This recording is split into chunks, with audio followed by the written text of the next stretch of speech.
El aire olía a sal y hielo picado. Me quedé 20 minutos delante de la vitrina de mariscos del Mercadona, calculando mentalmente cada céntimo. El cangrejo real pesaba 1,8 kilos. Su precio equivalía a mi media nómina. ¿Lo envuelvo, señora?, preguntó el joven del mostrador con guantes de plástico azul. Asentí. Noté cómo el sudor enfriaba mi camisa de Sara. Carmen, mi mujer, cumplía 40 años la semana siguiente. 3 años sin vacaciones, sin cenas fuera, pagando la hipoteca de ese piso de Carabanchel que nos asfixiaba. Cuando llegué a casa, el aroma a azafrán y pollo inundaba el pasillo. Carmen salió de la cocina, el delantal manchado de tomate. ¿Qué es eso? Sus ojos se posaron en la caja de corcho blanco. Sorpresa. Abrí la tapa. Las patas articuladas del cangrejo asomaban entre hielo picado. Carmen se llevó una mano a la boca. Dios mío, Nora. ¿Cuánto has pagado? No importa. Mereces un banquete. La mirada de mi esposa osciló entre la alegría y el pánico. Lo conocía demasiado bien. El pánico ganó. Tu madre viene a cenar, susurró. Y Luis e Isabel. Sentí un vacío en el estómago. Conchata, mi suegra, encontraba fallos hasta en un plato de jamón ibérico. Pero ya era tarde. Saqué el cangrejo, ese monstruo de caparazón violáceo, y lo deposité en la encimera como un trofeo de dudoso valor. A las 9, la familia ocupaba nuestra mesa del IKEA. Conchata, con su eterno jersey de punto beige. Luis, mi cuñado abogado, revisando el móvil con disimulo. Isabel, la hermana de Carmen, hablaba sin pausa sobre las rebajas de El Corte Inglés. ¡Ay, qué cosa más exótica!, exclamó Conchata al ver la fuente central. Parece de esos programas de televisión donde cocinan millonarios. Serví las primeras raciones. Las patas, rotas con el cascanueces, crujieron de forma satisfactoria. Luis tomó un bocado. Está bueno. Aunque el de la marisquería de la Plaza Mayor tiene más jugo. Ese vale 80 euros el kilo, dijo Isabel con una sonrisa. Claro, hay gustos y posibilidades. Carmen miraba su plato. No había tocado la carne. Nora se ha esforzado mucho, murmuró. Claro que sí. Conchata dejó el tenedor. Los esfuerzos hay que medirlos, hija. Tu padre, que en paz descanse, trabajó 30 años en los astilleros de Sevilla. ¿Sabes lo que comíamos los viernes? Bacalao remojado. Y agradecidos. El silencio se instaló. Solo el tic-tac del reloj de la cocina, un regalo de boda ya desgastado. El bacalao está bien, dije. Pero hoy no es viernes. Conchata rió, un sonido seco. Tienes gracia, Nora. Por eso te queremos. Aunque a veces parezca que vives en otra realidad. Esta hipoteca, el coche que se te averió el mes pasado. ¿Un cangrejo real? En Madrid, un asalariado normal no come como los ricos. Sentí como las palabras se acumulaban en mi garganta, afiladas. Pero Carmen me tocó la rodilla bajo la mesa. Suplicaba silencio. Respiré hondo. Tienes razón, Conchata. Fue un capricho. La sonrisa de mi suegra era triunfal. Siguió hablando, de la prima de riesgo, de lo caro que estaba el colegio de los niños de Isabel. Yo solo asentía. Recogí los platos, lavé la vajilla bajo el chorro de agua hirviendo. La grasa del cangrejo formaba remolinos aceitosos. Cuando todos se fueron, Carmen se acercó. No debiste gastar tanto. Quería darte un gusto. Lo sé. Pero mamá, ya la conoces. La abracé. Olía a lavanda y cansancio. Mientras ella se duchaba, encendí el ordenador. Revisé la cuenta bancaria, como hacía cada noche. El número rojo de la hipoteca, 187.342 euros. Hasta que una notificación emergió en la pantalla. Aviso urgente, cuenta hipotecaria marcada como riesgo alto. Pendiente de revisión. Parpadeé. ¿Riesgo alto? Nunca había retrasado un pago. Hice clic. El sistema mostraba un error. Llamé al servicio de atención al cliente. Una grabación contestó, horario de atención de 9 a 18 horas. Carmen salió del baño, envuelta en una toalla. ¿Qué pasa? Nada. Un error del banco. Pero revisé la cuenta de la tarjeta de crédito. La misma etiqueta, riesgo alto. El préstamo del coche también. Sudaba. ¿Había sido Conchata? ¿Luis? ¿Alguna denuncia anónima sobre mi mala gestión financiera? A las 2 de la madrugada, todavía refrescaba pantallas. Las advertencias seguían ahí.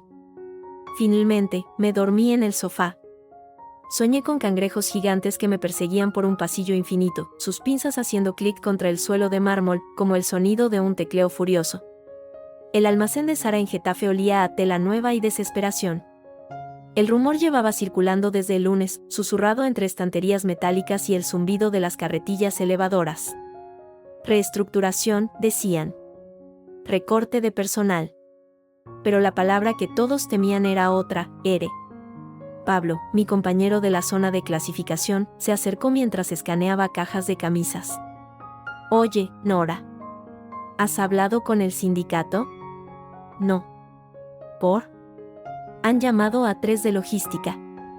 A la oficina de recursos humanos. No han vuelto a sus puestos. Sentí un escalofrío. Tenía 42 años. En el almacén, eso me convertía en un fósil. Los nuevos tenían 25.30 como mucho. Aprendían más rápido, necesitaban menos descanso, no se quejaban de la espalda. El supervisor, un hombre delgado llamado Damián, pasó por nuestro pasillo. Sus zapatos brillantes hicieron eco en el cemento. Se detuvo frente a mí. Nora. Un momento. Me siguió hasta un rincón cerca de los servicios, lejos de miradas curiosas. Necesito que firmes esto, dijo, deslizando un documento sobre una caja. Era una evaluación de desempeño. Mi nombre. Mi DNI. Una columna de números y criterios. Productividad, punto. Adaptabilidad, punto. Trabajo en equipo. La mayoría, marcados como aceptable. Una, en rojo, capacidad de innovación. Insuficiente. ¿Esto qué es, Damián? Es el nuevo sistema corporativo. Clasificación por competencias. Evitó mi mirada. Mira, soy sincero. Los de arriba están presionando. Quieren rejuvenecer los equipos. Los mayores de 35 están en revisión. Las palabras flotaron en el aire frío del almacén. Mayores de 35. Una categoría. Un problema a resolver. Llevo 12 años aquí, dije, y mi voz sonó extrañamente calmada. 12 años sin una sola amonestación. Y se valora. Pero el mundo cambia, Nora. La automatización, los robots de picking. Necesitamos perfiles flexibles. Pasó una mano por su pelo engominado. Mira, te doy un consejo. Busca formación. Un curso de digitalización, algo. Demuestra que puedes reinventarte. Reinventarme. A los 42. Con una hipoteca, un marido que ganaba menos que yo, y una suegra que creía que un cangrejo era un pecado capital. Firmé el papel. La tinta azul parecía una sentencia. El timbre del móvil sonó en mi bolsillo. Una llamada. Conchata. Apreté el diente. La rechacé. Volvió a sonar. Insistente, como un martilleo. Finalmente, contesté en el patio de fumadores, rodeada de colegas con caras grises. ¿Nora? Por fin. No me ignorarás, ¿verdad? La voz de mi suegra era un aguijón familiar. Estoy trabajando, Conchata. Ya, como todos. Tu padre, que en gloria esté, trabajaba en los astilleros de Sevilla. 12 horas al día. ¿Sabes lo que comíamos? Bacalao en remojo. Y no nos quejábamos. No como ahora, con tus caprichos y tus lujos. El mismo disco rayado. El bacalao. Los astilleros. Su marido muerto, elevado a la categoría de santo del sacrificio. Escúchame bien, Conchata, dije, y noté como algo se rompía dentro de mí, un dique de paciencia que llevaba años agrietándose. Mi padre era mecánico. Murió a los 50 de un infarto. Nunca comió cangrejo real. Pero yo no vivo su vida. Yo vivo la mía. Hubo un silencio al otro lado. Luego, un bufido. Tu vida. Que es una irresponsabilidad. Carmen me ha contado lo del banco. Marcada como riesgo alto. ¿Ves? Hasta los ordenadores se dan cuenta de que no sabes administrarte. Luis podría ayudar, pero... La interrumpí. No necesito la ayuda de Luis. No necesito tus lecciones. Y ahora, tengo que trabajar. Adiós. Colgué. Mis manos temblaban. Miré el teléfono. La pantalla mostró, un segundo después, una notificación de correo electrónico. Asunto: confirmación de procedimiento excepcional, cuentas vinculadas. No era el banco habitual. Era una dirección genérica, soporte@procesosexcepcionales.bancounion.es. Con el corazón latiéndome en la garganta, hice clic. Estimada señora Nora Delgado Ruiz. En relación con las notificaciones erróneas emitidas en su banca online el día 3 de febrero, le informamos que, debido a un fallo sistémico en nuestro módulo de clasificación de riesgos, se ha procedido a la anulación y cierre excepcional de las siguientes deudas vinculadas a su titularidad. Hipoteca registrada bajo referencia 55487-332-2020, propiedad calle Olivar 14.3b, Carabanchel. Importe restante cancelado, 187.342 euros. Préstamo vehicular referencia PL, 4492, vehículo Seat León 2018. Importe restante cancelado, 8.450 euros. Asterisco línea de crédito revolving, crédito ágil, tarjeta asociada asterisco 2231. Importe restante cancelado, 4.120 euros. El error, ya subsanado, ha generado una cancelación irreversible de los saldos pendientes. Le adjuntamos documentación justificativa.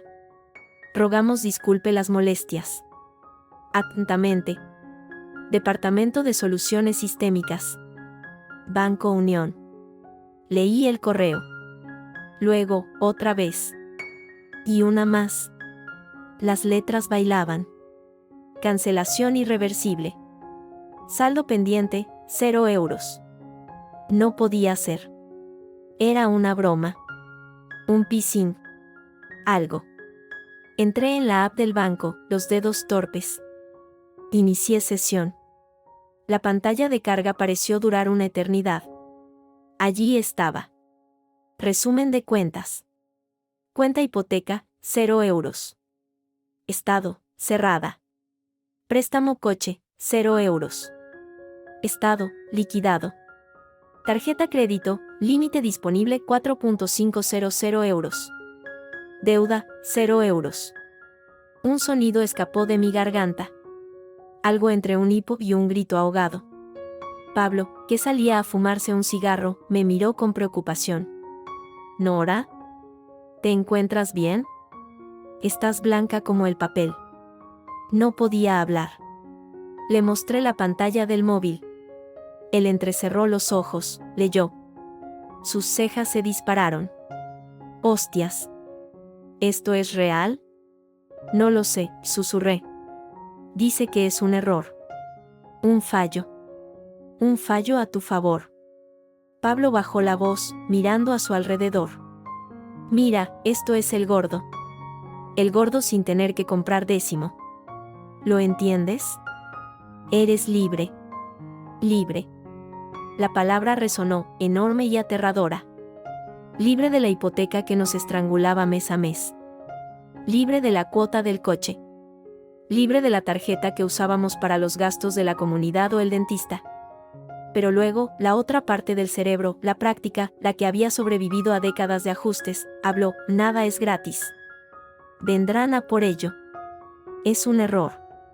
Lo arreglarán. El móvil vibró. Número desconocido. Diga. Buenos días. Habla Rodrigo Méndez, del Departamento Legal de Banco Unión. Necesitaría concertar una reunión urgente con la señora Nora Delgado, para tratar un asunto de extremada delicadeza. La voz era serena, profesional, cargada de una urgencia contenida. El almacén, el rumor del ERE, la mirada de lástima de Damián, todo eso se desvaneció. Ahora solo existía esa voz al teléfono y los ceros gigantes en la pantalla de mi móvil. ¿Señora Delgado?, insistió la voz. Sí. Estoy aquí. Perfecto. ¿Podría pasar hoy por nuestra oficina central en Plaza de Castilla? Digamos, a las 7 de la tarde. Es imperativo. ¿Imperativo? ¿Por qué? Hubo una pausa breve. Luego, las palabras, medidas y claras. Para firmar un acuerdo de confidencialidad. Y para explicarnos cómo diablos ha sucedido esto. Y cómo vamos a solucionarlo. La reunión en el banco duró 47 minutos. Rodrigo Méndez, abogado de Banco Unión, tenía las uñas perfectamente limadas y una sonrisa que no llegaba a los ojos. Su despacho olía a café caro y miedo disimulado. El error es indiscutible, señora Delgado. Un fallo en el algoritmo de riesgo. Se marcó su perfil como incidente grave, por error. Eso desencadenó el protocolo automático de cancelación de deuda. Un protocolo que, en teoría, solo se activa ante la muerte del titular. Así que técnicamente, para su sistema, yo estoy muerta, dije, con los papeles de cancelación extendidos sobre la mesa de roble. Rodrigo se ajustó la corbata. Digamos que hubo un funeral administrativo. Pero podemos resucitar la situación. Firmando esto. Deslizó un documento. Acuerdo de confidencialidad y restitución voluntaria.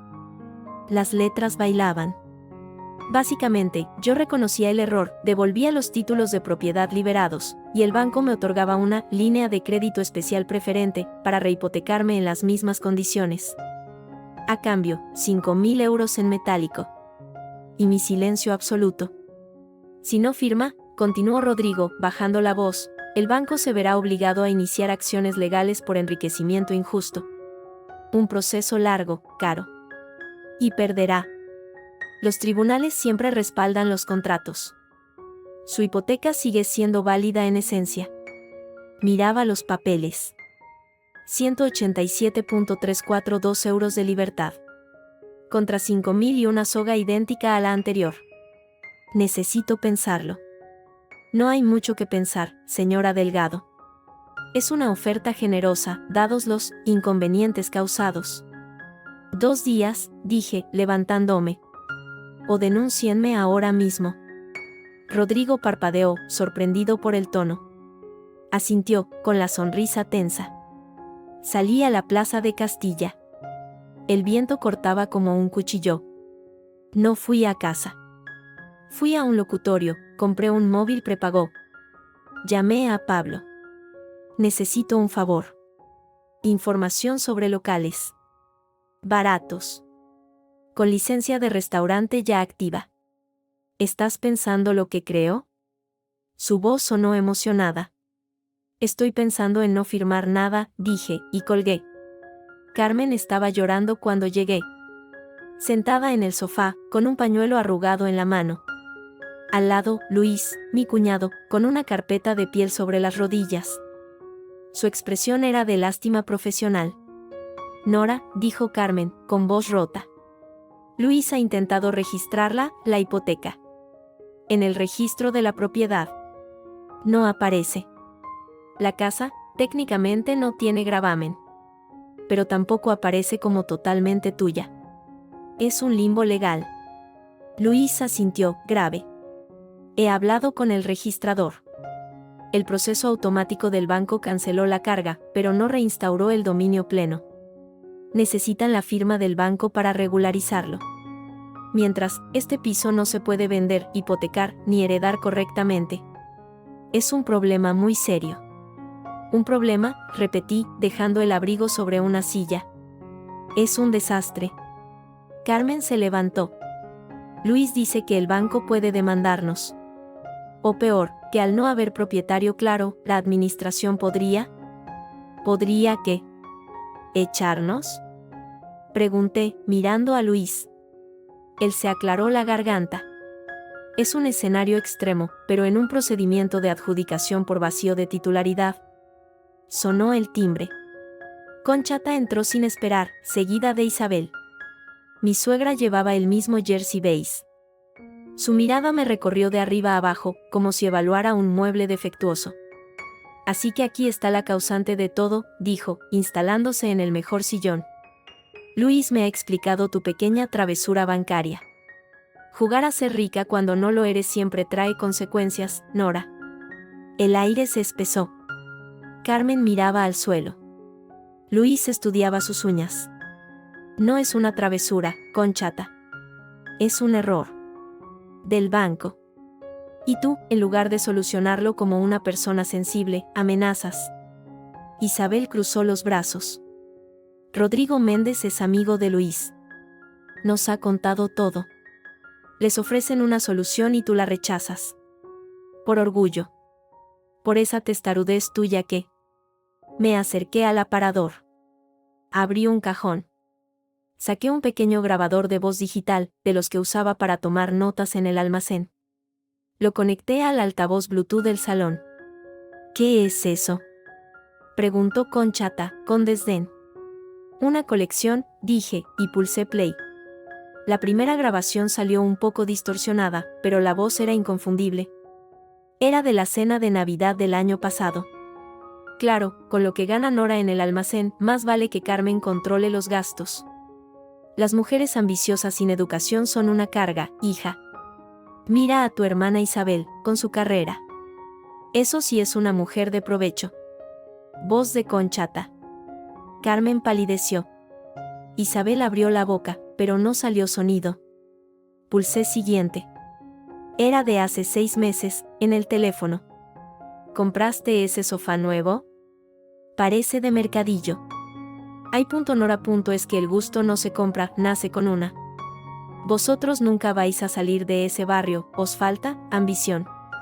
Como a tu padre. Siguiente. Hace 3 semanas. Dile a Nora que pida un turno extra. Ese viaje de fin de curso de tu sobrino es importante.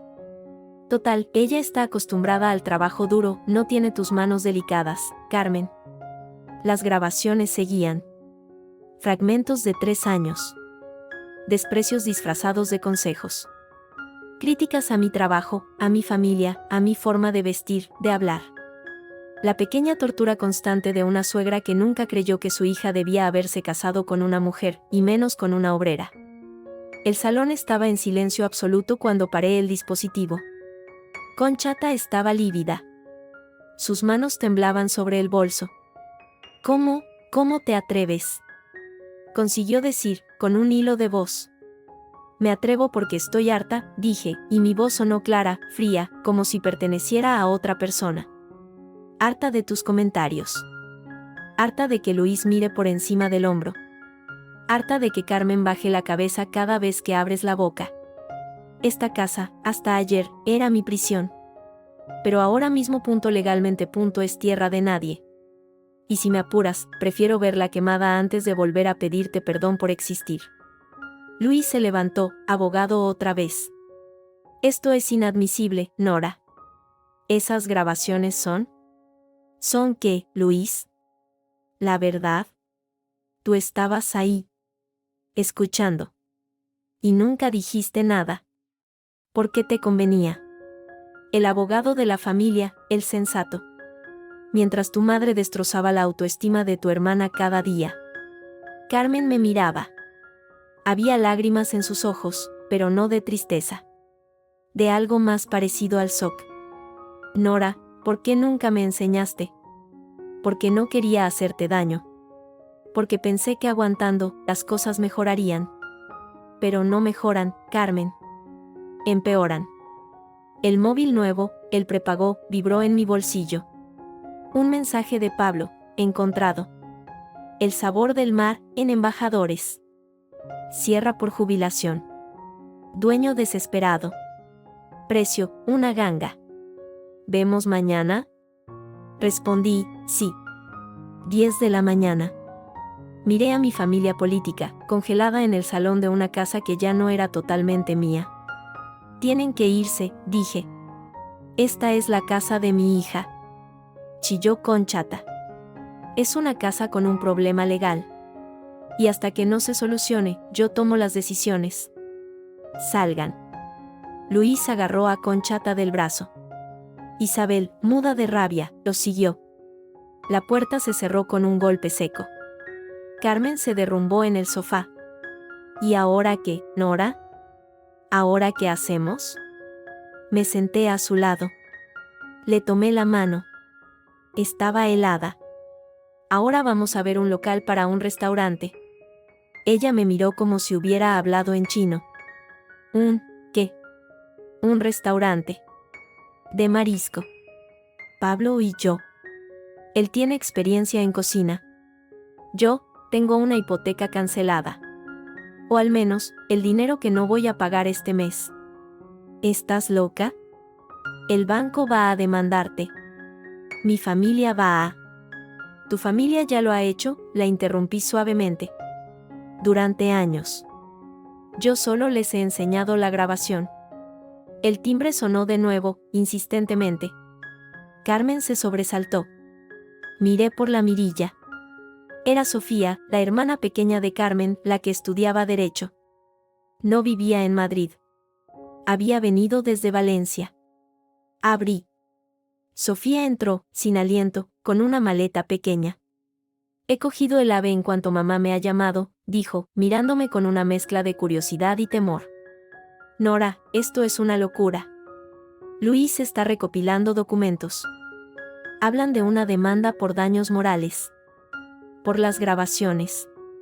Y mamá está fuera de sí. ¿Y tú qué piensas, Sofía? Pregunté. Ella dudó. Miró a Carmen, luego a mí. Pienso que las grabaciones son una mierda. Pero también pienso que mamá a veces es insoportable. Suspiró. Luis actúa como su abogado, no como su hermano. Pero una demanda es seria, Nora. Podrían pedir una orden de alejamiento. De ti hacia Carmen.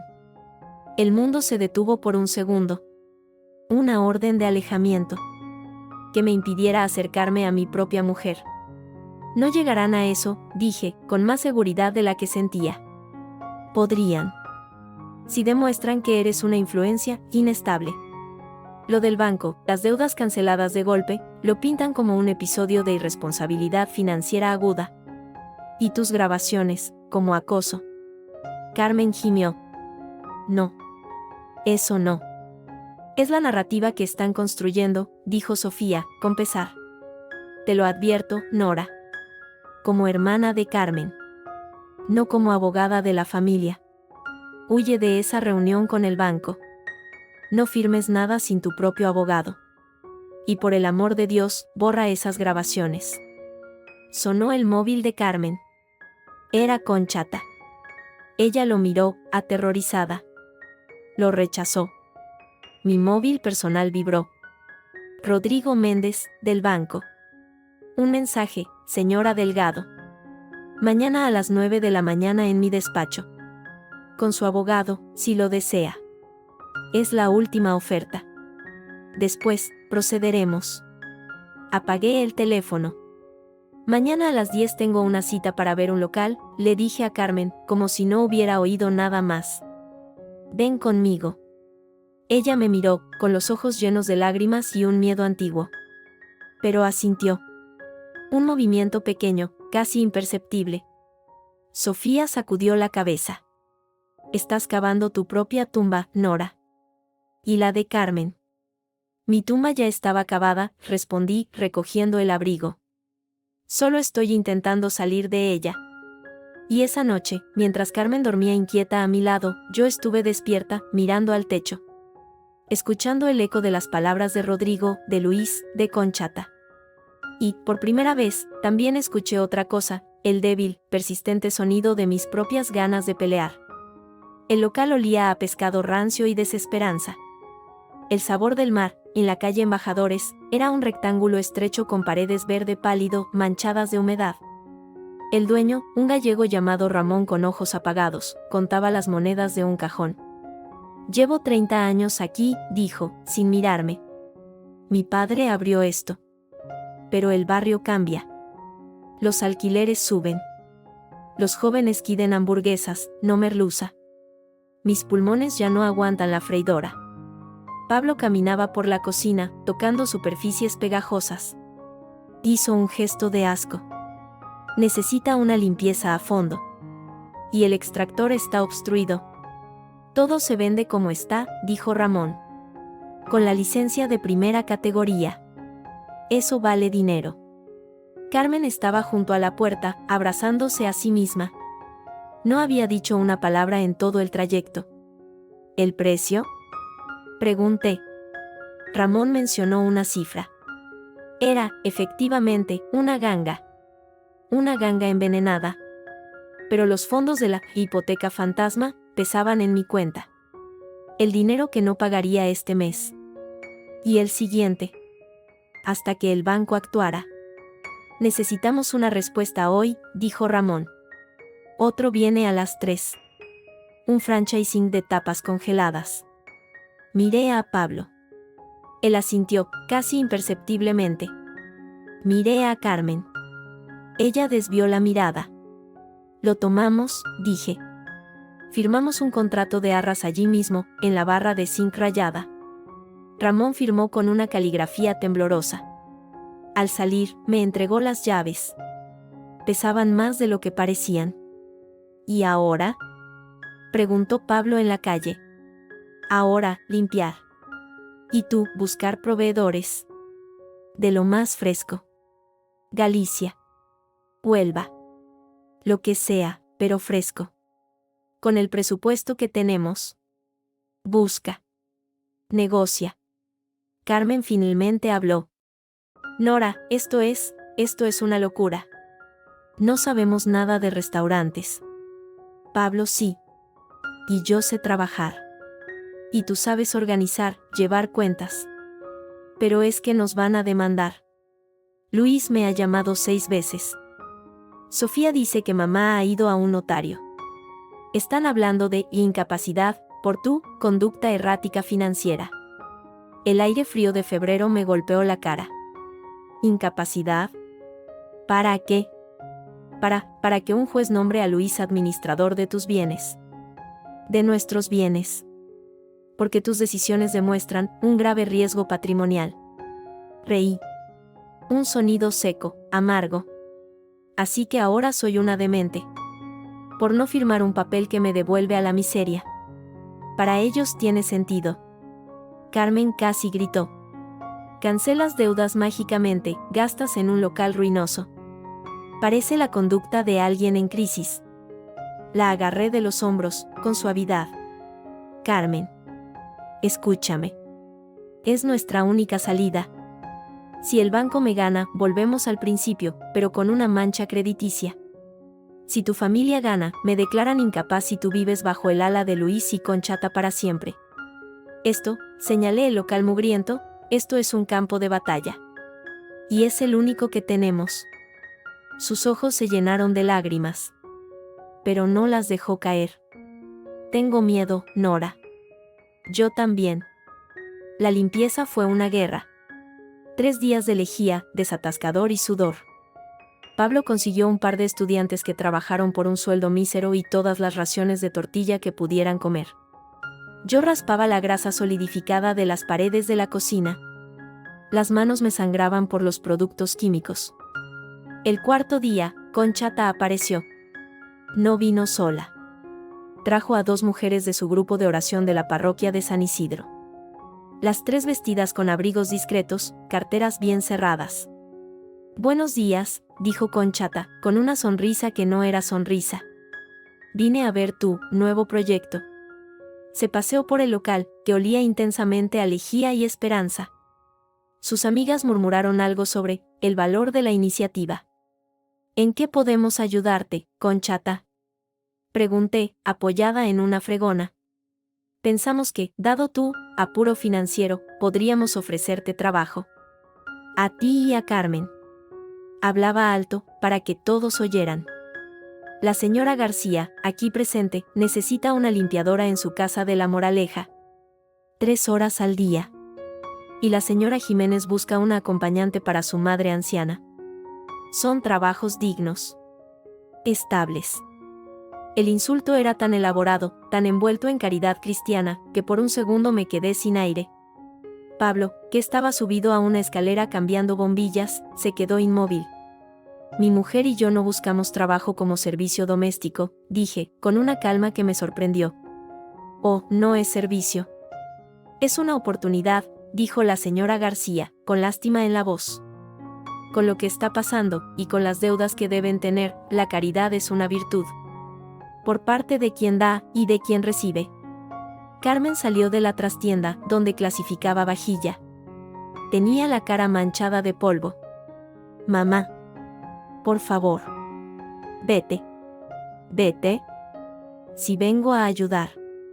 Conchata abrió los brazos. Mira este lugar. Huele a fracaso. Tu marido, tu esposa, la palabra sonó como un veneno, te arrastra a un pozo. Nosotras te tendemos una cuerda. Fue entonces cuando Carmen hizo algo que no había hecho en 15 años de matrimonio. Dio un paso al frente, se colocó entre Conchata y yo, y habló con una voz firme, clara, que resonó en el local vacío. Nora no me arrastra a ningún sitio. Yo estoy aquí porque quiero. Y no necesitamos tu cuerda. Ni tu caridad. Ahora, te pido que te vayas. Y que no vuelvas. Conchata palideció. Sus amigas intercambiaron una mirada de escándalo. ¿Me estás echando? Te estoy pidiendo que respetes mi vida. Y mi negocio. La palabra, negocio, sonó extraña en sus labios. Nueva. Conchata la miró como si no la reconociera. Luego, su expresión se endureció. Que Dios te perdone, hija. Y a ti, Nora, que la has cegado. Salieron. El silencio que dejaron era más denso que el humo de la freidora. Carmen se volvió hacia mí. Temblaba. Lo siento, murmuró. Debí hacerlo antes. La abracé. Olía a lejía y valentía nueva. No lo sientas nunca. Esa noche, trabajando tarde en la contabilidad rudimentaria, Carmen encontró algo. Un archivador de metal, abandonado en un rincón de la trastienda. Dentro, papeles de Ramón. Facturas viejas. Y una carpeta médica. Era de su padre. De Antonio, el marido de Conchata. Murió hace 10 años. De un infarto, siempre nos dijeron. Pero los papeles contaban otra historia. Informes del hospital 12 de octubre. Diagnóstico, carcinoma hepatocelular. Fechado 2 años antes de su muerte. Tratamientos paliativos. Quimioterapia. Facturas de medicamentos no cubiertos por la seguridad social. Préstamos personales. No lo sabía, susurró Carmen, pasando las páginas con dedos temblorosos. Mamá nunca dijo nada. Dijo que fue rápido. Un infarto en el trabajo. Pablo examinó una factura. Esto es carísimo. Se gastó una fortuna. ¿Cómo lo pagaron? La respuesta llegó al fondo de la carpeta. Un contrato de préstamo. De una sociedad llamada Inversiones Bosporus. Tipos de interés desorbitados. Firmado por Antonio. Y una nota manuscrita, con la letra temblorosa de un hombre enfermo, para Conchata y las niñas. Que nunca sepan. Tu padre se endeudó con usureros para pagar su tratamiento, dije, el estómago hecho un nudo. Para que tu madre no tuviera que vender la casa. Para que ustedes no supieran lo grave que era. Carmen lloraba en silencio, las lágrimas cayendo sobre los papeles de su padre. Por eso mamá siempre tiene tanto miedo a las deudas. Por eso odia los gastos innecesarios. Porque ella sí vivió el infierno. Y lo escondió. De repente, cada comentario, cada reproche de Conchata sobre el dinero, adquiría un nuevo color. No era solo control. Era terror. El fantasma de una deuda que casi los destruye. El móvil de Carmen vibró. Era Luis. Ella contestó, con la voz aún quebrada. Luis, ¿qué pasa?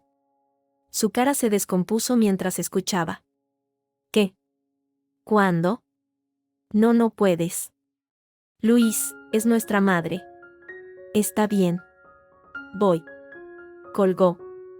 Me miró, con los ojos desorbitados. Es mamá. Está en urgencias. Caída en casa.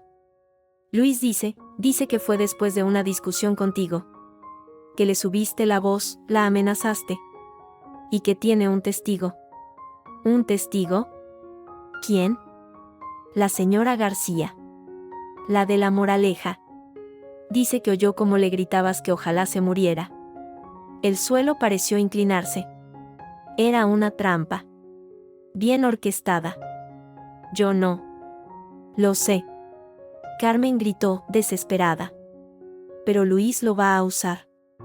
Dice que es la prueba definitiva de tu inestabilidad.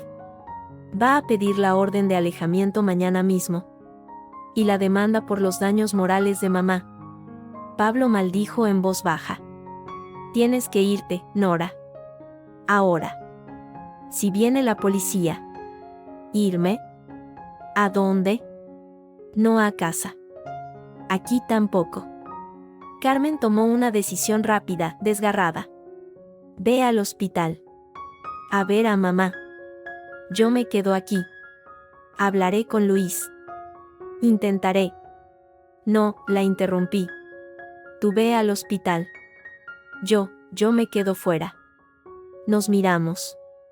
En sus ojos, vi la misma pregunta que latía en mi pecho, ¿hasta dónde iba a llegar esto? No fui a casa. Caminé sin rumbo por lavapiés, el viento cortándome la cara. Llegué a la plaza de Tirso de Molina. Allí, en un banco, bajo la luz amarillenta de una farola, un hombre mayor envolvía sus pies con periódicos. Era Alfonso, el vagabundo que a veces rondaba por el local, a quien Pablo le daba sobras de café. Me vio. Asintió con la cabeza. Me acerqué. Noches frías, dijo, con una voz ronca pero educada. Sí. Tu local huele a mejillones. Y a problemas. Los dos. Sacó de un bolsillo una lata medio aplastada. Sardinas en escabeche. Me ofreció. Negué con la cabeza. Gracias. Comer solo es triste, dijo él, encogiéndose de hombros. Recordé entonces. El cangrejo real. El que desencadenó todo. Todavía estaba en el congelador de casa, envuelto en film. Un símbolo de todo lo que había salido mal. O quizá de todo lo que había empezado. Espere aquí, dije. Fui a casa, evitando la entrada principal. Subí por la parte de atrás, usando la llave de la lavandería común. El piso estaba oscuro, silencioso. Saqué el cangrejo del congelador. Ya no era un trofeo. Era solo un bicho congelado. Volví a la plaza. Encontré a Alfonso en el mismo banco. Saqué una manta vieja del local que había traído y extendí el cangrejo sobre ella, sobre el banco. Con una piedra, rompí una de las patas. La carne, aún medio congelada, parecía mármol. Alfonso observaba, sin decir nada. Luego, sacó un cuchillo pequeño, de esos que usan los marineros. Con movimientos expertos, precisos, comenzó a extraer la carne de la pata rota. No como alguien hambriento. Como alguien que sabía lo que hacía. Se parte así, dijo, mostrándome. Por la articulación. La concha cede si sabes dónde presionar. Tomó un trozo de carne pálida y me lo ofreció. Yo lo tomé. La textura era fría, densa. El sabor, a mar lejano y hielo. ¿Por qué? Preguntó él, masticando lentamente. ¿Por qué qué? ¿Por qué todo esto? Los bancos. La familia. El local. Este bicho caro comido en un banco con un viejo sucio. Miré el cangrejo, destrozado sobre la manta raída. Y por primera vez, di la verdadera respuesta. Porque estoy cansada de pedir permiso para vivir. Alfonso asintió, como si esa fuera la respuesta más lógica del mundo. Pues ahora vives. Y duele más de lo que pensabas, ¿verdad? Sí. Bien, dijo él, partiendo otra pata. Entonces estás en el camino correcto. Comimos el resto del cangrejo en silencio, bajo la farola, mientras Madrid dormía y mi vida se desmoronaba a mi alrededor. Y en ese momento, rodeada de frío, de miseria y de la extraña compañía de un vagabundo, me sentí más libre que en cualquier cena familiar perfecta. El artículo de El País apareció un martes por la mañana. Lo encontró Pablo en la versión digital, entre noticias de política y fútbol. Una apuesta por el mar en el corazón del Lavapiés, decía el titular. Hablaban de nosotros. La periodista, una mujer joven llamada Claudia, había venido la semana anterior. Probó la merluza a la gallega y los percebes que Pablo había conseguido de una lonja de La Coruña. Ahora el texto elogiaba la autenticidad áspera del lugar y el compromiso con producto local a precios no abusivos. Mencionaba mi nombre. Mencionaba que era una mujer que dejó un almacén para perseguir un sueño marinero. A las 11 de la mañana, había una cola en la puerta. No podemos con esto, gritó Pablo desde la cocina, sudando sobre la plancha. Faltan manos. Carmen atendía mesas, con una sonrisa tensa. Yo gestionaba la barra, sirviendo cañas y vinos. El teléfono no paraba de sonar. Reservas. Preguntas. Un productor de televisión de un programa de cocina. Fue el mejor día. Y el principio del fin. Porque a las 3 de la tarde llegó la inspección. Eran 2 hombres con carpetas y caras de pocos amigos. Mostraron una placa. Inspección de Sanidad. Denuncia anónima por manipulación indebida de productos perecederos y condiciones higiénico-sanitarias deficientes. ¿Anónima? Pregunté, con las manos aún húmedas de lavar platos. Procedimiento estándar, dijo el más alto, pasando ya al almacén. Tienen derecho a conocer los cargos al final de la visita. Lo registraron todo. Neveras. Congeladores. La freidora recién limpiada. El extractor que aún olía a grasa vieja. Tomaron notas. Fotografías. Un termómetro midiendo la temperatura de la cámara de pescado. Aquí hay un problema, anunció el otro inspector, señalando una balda del almacén trasero. Productos sin etiquetado correcto. Falta trazabilidad. Eran cajas de almejas que Pablo había traído directamente de un barquero de Huelva. Frescas, perfectas, pero sin el sello sanitario de la lonja oficial.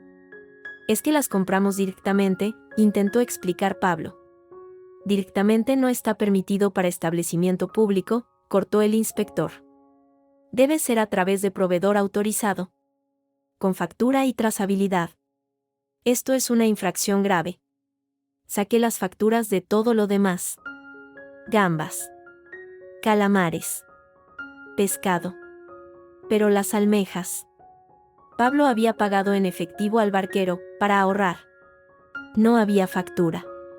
Tendremos que levantar un acta, dijo el inspector alto, con un deje de satisfacción. Inmovilización cautelar de los productos irregulares. Y una sanción. Dependiendo de la gravedad, puede conllevar cierre temporal. Los clientes, que habían estado comiendo felices, empezaron a mirar. Susurrar. Un hombre dejó dinero sobre la mesa y se fue sin terminar su postre. Cuando los inspectores se marcharon, con nuestras almejas embargadas en cajas de plástico, el silencio en el local era físico. Es ella, dije, mirando la acta con mis datos personales. Conchata. La denuncia anónima. No podemos probarlo, dijo Pablo, hundido en una silla. No hace falta probarlo. Solo hace falta joderlo todo. Miré a Carmen, que limpiaba una mesa con movimientos mecánicos. ¿Sabía ella de las almejas? ¿De la compra directa? Carmen no respondió. Su silencio fue suficiente. Tu madre te preguntó, ¿verdad? Y tú le dijiste, orgullosa, que comprábamos directamente a los pescadores, que era más fresco, más auténtico. No pensé que... Carmen estalló. Hablamos de la faena del día. Era una conversación normal. Con tu madre no hay conversaciones normales. Hay información. Y ella la usa. Pablo se levantó de un salto. Esto es una puta locura familiar y yo no quiero morir en ella. Golpeó la pared con la mano. Necesito aire. Salió a la calle, dejando la puerta abierta. El frío entró como una bofetada. Carmen se acercó. Tenía los ojos rojos. Lo siento. De verdad, Nora, lo siento. No es tu culpa, dije, aunque en ese momento sentía que todo era culpa de todo. Es la guerra. Y tu madre está ganando. La tarde cayó gris y fría. Pablo no volvió. Llamé a su móvil. Fuera de cobertura. Carmen se fue a casa, derrotada. Yo me quedé en el local, revisando papeles, sumida en la rabia y el miedo. En el almacén trasero, apartando cajas vacías para hacer inventario mental de lo que nos quedaba, encontré una caja de madera vieja, escondida detrás de una estantería oxidada. Debía de ser de Ramón, el antiguo dueño.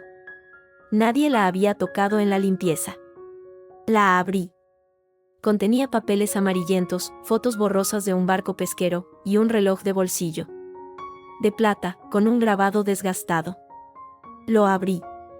En la tapa interior, una inscripción, para Antonio, por 20 años de leal servicio. Astilleros de Sevilla, 1978.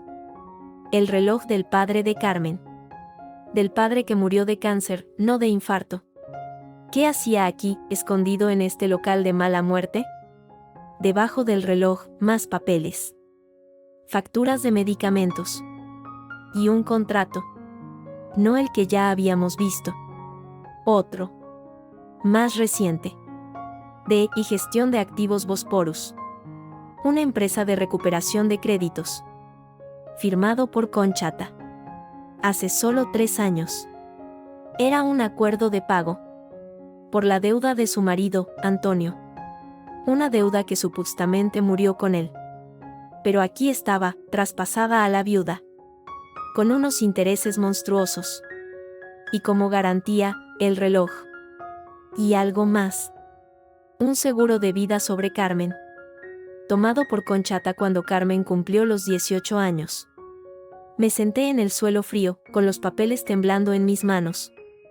Conchata no solo había escondido la enfermedad de su marido. Había heredado su deuda. Y había usado a su hija, mi mujer, como garantía colateral en un préstamo usurero. El teléfono vibró. Era Carmen. Nora, tienes que venir a casa. Ahora. Su voz estaba rota. No era el tono de la derrota de antes. Era algo peor. ¿Qué pasa? ¿Está bien? Ven. Por favor. La encontré en el salón, sentada en el suelo, apoyada contra el sofá. Tenía en las manos una caja pequeña, de cartón. La reconocí. Era la caja que guardaba en lo alto del armario de nuestro dormitorio. La que nunca abría. ¿Carmen? Levantó la vista. Sus ojos estaban vacíos.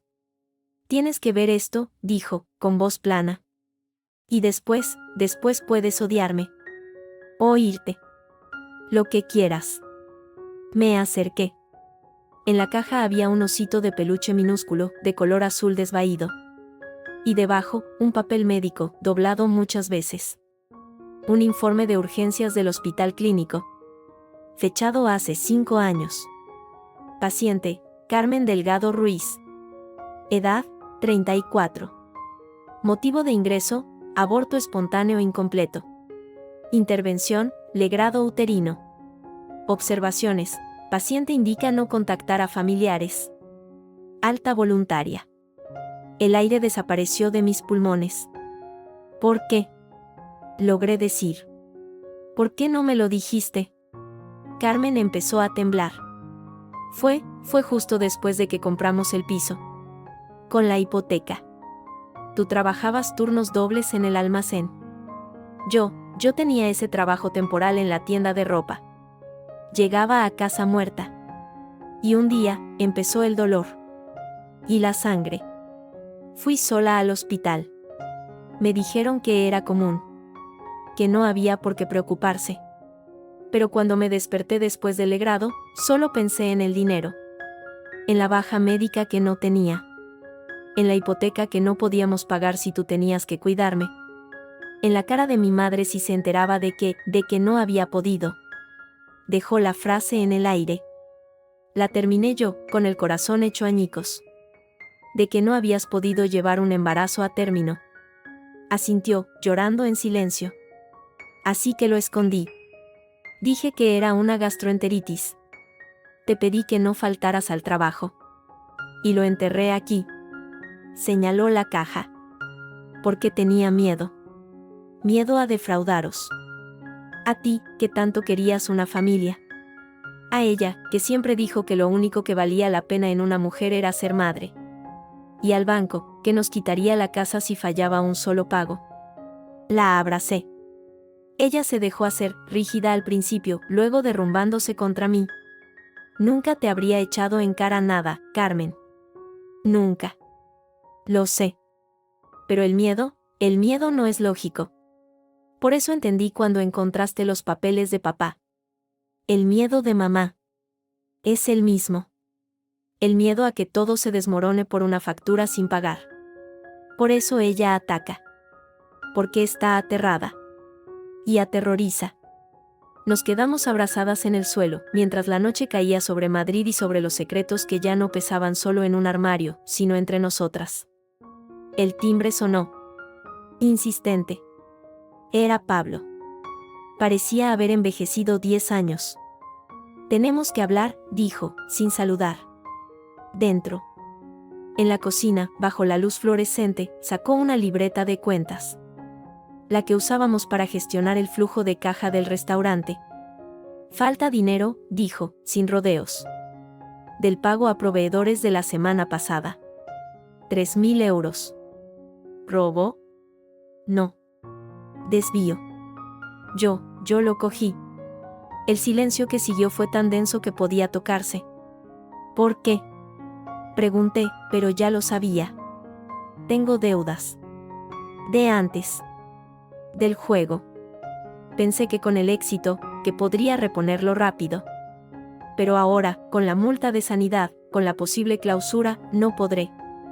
Carmen se levantó, furiosa. Éramos socios. Te confiamos todo. Y yo os saqué adelante. Gritó Pablo. Sin mí, ese sitio sigue siendo un agujero apestoso. Sin mis contactos, mis recetas, mi trabajo. Os he dado mi vida y vosotras solo me dais problemas familiares y amenazas de cierre.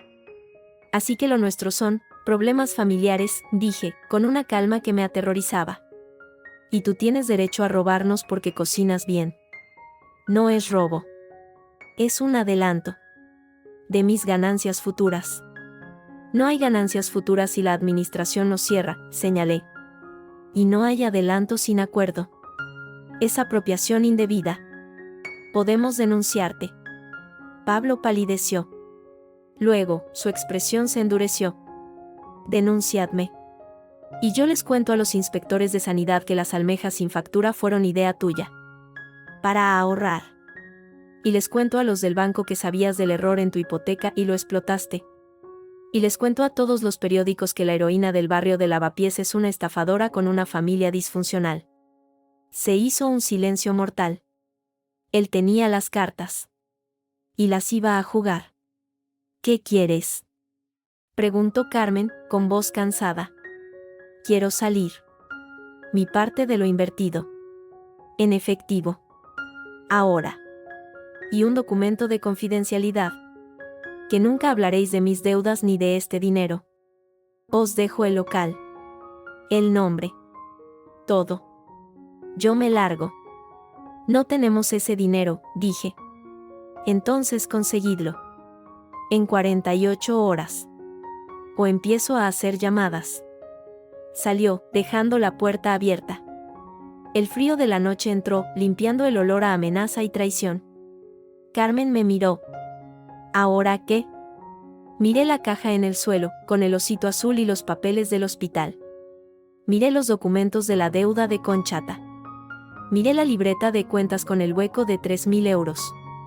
Ahora, dije, recogiendo el reloj de plata del padre de Carmen. Ahora dejamos de tener miedo. El hombre que se hacía llamar el turco no era turco. Era un español de Málaga con un brazo tatuado de anclas y cicatrices. Llegó al restaurante un jueves a las 3 de la tarde, cuando el local estaba vacío después del servicio de mediodía. Vestía un traje gris que le quedaba demasiado ajustado en los hombros. «Buenas», dijo, con una voz sorprendentemente suave. «Busco a Nora Delgado». Yo estaba tras la barra, contando la caja del día. Un miedo antiguo y frío me recorrió la espalda. «Yo soy». «Me han dicho que tienes algo que es mío». «Un reloj. De plata. Con una dedicatoria a un tal Antonio». Carmen, que estaba limpiando mesas, se quedó inmóvil. El trapo le cayó de las manos. «No sé de qué habla», dije, cerrando la caja registradora con un chasquido. El turco sonrió. No era una sonrisa agradable. «Vamos, mujer. No hagamos esto desagradable. Mi jefe, el señor Bosporus, tiene los papeles. La deuda de Antonio Delgado, transferida a su viuda, Conchata Delgado. Garantizada con un reloj y un seguro de vida. La viuda no ha hecho un pago en 6 meses. Así que el reloj pasa a ser propiedad del señor Bosporus. Y me han dicho que está aquí». «Mi suegra no tiene nada que ver con este local», dije, manteniendo la voz firme. «Y ese reloj es una reliquia familiar. No tiene valor comercial.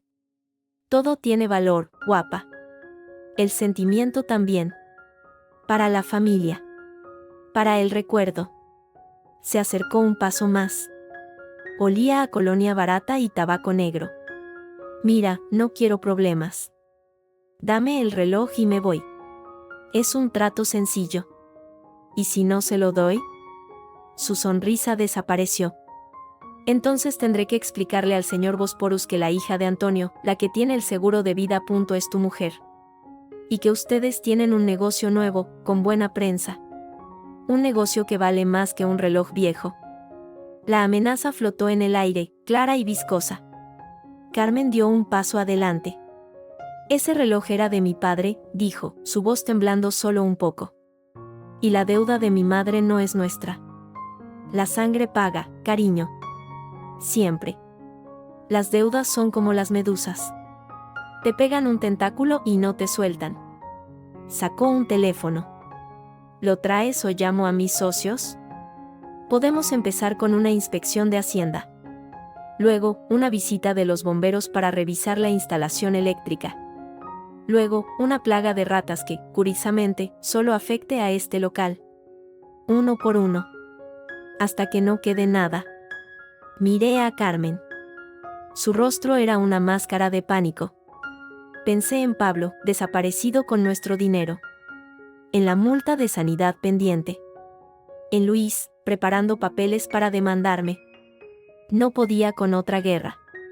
«Espere aquí», dije. Fui al pequeño despacho, saqué el reloj de la caja fuerte improvisada, una lata de galletas escondida bajo el fregadero. Pesaba mucho en mi mano. Volví a la sala. El turco lo tomó, lo abrió. Leyó la inscripción. Su expresión cambió por un segundo. Algo parecido a «respeto». Antonio Delgado. Astilleros de Sevilla, 1978. Miró hacia arriba. «¿Sabías que tu suegro fue un héroe?». Carmen y yo nos miramos, confundidas. «¿Qué?». «En el 79. La huelga de los astilleros. La policía cargó. Había heridos, presos. Antonio era delegado sindical. Un tipo duro, pero justo. El señor Bosporus, entonces era un prestamista pequeño. Le prestó dinero a varios huelguistas para que sus familias comieran. Antonio firmó como avalista. Un hombre de palabra. Giró el reloj en sus manos. Pero luego vino la reconversión industrial. Los despidos. La enfermedad. Los préstamos se acumularon. El interés compuesto es una bestia, ¿sabes? Se come hasta los huesos. ¿Y por qué mi madre nunca dijo nada?», preguntó Carmen, con lágrimas en la voz. «Por orgullo, niña. Tu padre no quería que supierais. Que cargarais con su fracaso. Así que pidió más. Para pagar los tratamientos. Para que vivierais bien. Y cuando murió, la deuda se trasladó a tu madre. Con un interés, digamos que revisado. Guardó el reloj en el bolsillo de su chaqueta. El señor Bosporus no es un monstruo. Es un hombre de negocios. Pero tiene debilidad por las historias de honor. Por eso ha esperado. Pero todo tiene un límite. ¿Y el seguro de vida? Pregunté. ¿El de Carmen? El turco hizo un gesto de desprecio. Eso fue cosa de tu suegra. Una garantía adicional desesperada. El señor Bosporus nunca lo ejecutaría. Es malo para los negocios. Pero asusta. Y el miedo paga. Se dio la vuelta para irse, luego se detuvo en la puerta. Una cosa. Si alguna vez necesitan un préstamo, para el negocio, digamos. Con intereses razonables. Mi jefe valora el coraje. Y ustedes tienen eso. A lo tonto, pero lo tienen. Salió. La campanilla de la puerta tintineó suavemente. Carmen se dejó caer en una silla. Mi padre fue avalista. Por sus compañeros.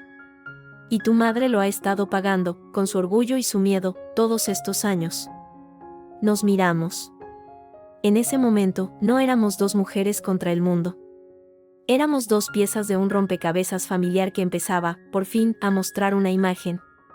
Una imagen fea, torcida, pero real. El teléfono sonó. Era Luis. Nora. Necesito verte. En mi despacho. Hoy. No tengo tiempo, Luis. Es sobre el divorcio de Carmen. Colgó. Carmen me miró, pálida. ¿Divorcio? Es una táctica, dije, pero el corazón me latía con fuerza. Para asustarme. Para que ceda. ¿Y si no es una táctica? Preguntó Carmen, su voz un hilo. ¿Y si mi hermano cree realmente que esto, que nosotros, es un error que debe corregir? No tuve respuesta. Porque en ese momento, Alfonso, el vagabundo, entró por la puerta trasera de la cocina. Llevaba las manos limpias, y su vieja chaqueta parecía haber sido cepillada. Perdón por la intrusión, dijo, con esa voz ronca pero educada. He oído parte de la conversación desde el patio. Los ladrillos aquí son finos. ¿Qué quiere, Alfonso? Pregunté, cansada. Ofrecerles una solución. O al menos, una cena. Se acercó a la cocina, abrió la nevera. Tienen una lubina aquí. Fresca. Y patatas. Y azafrán. Déjenme cocinarles algo. Mientras, hablamos. Carmen me miró, desconcertada. Yo me encogí de hombros. No teníamos nada que perder. Alfonso se puso un delantal limpio que encontró colgado. Y entonces, ante nuestros ojos, el hombre se transformó. Sus movimientos se volvieron fluidos, precisos. Fileteó la lubina con un cuchillo de cocina normal, pero con la destreza de un cirujano. Peló patatas en segundos. Encendió los fogones, y el aceite de oliva cantó en la sartén. Mi padre era pescador, dijo, mientras cocinaba. En Galicia. Yo quería ser cocinero. Me fui a San Sebastián. A trabajar. Luego a París. Luego a Nueva York.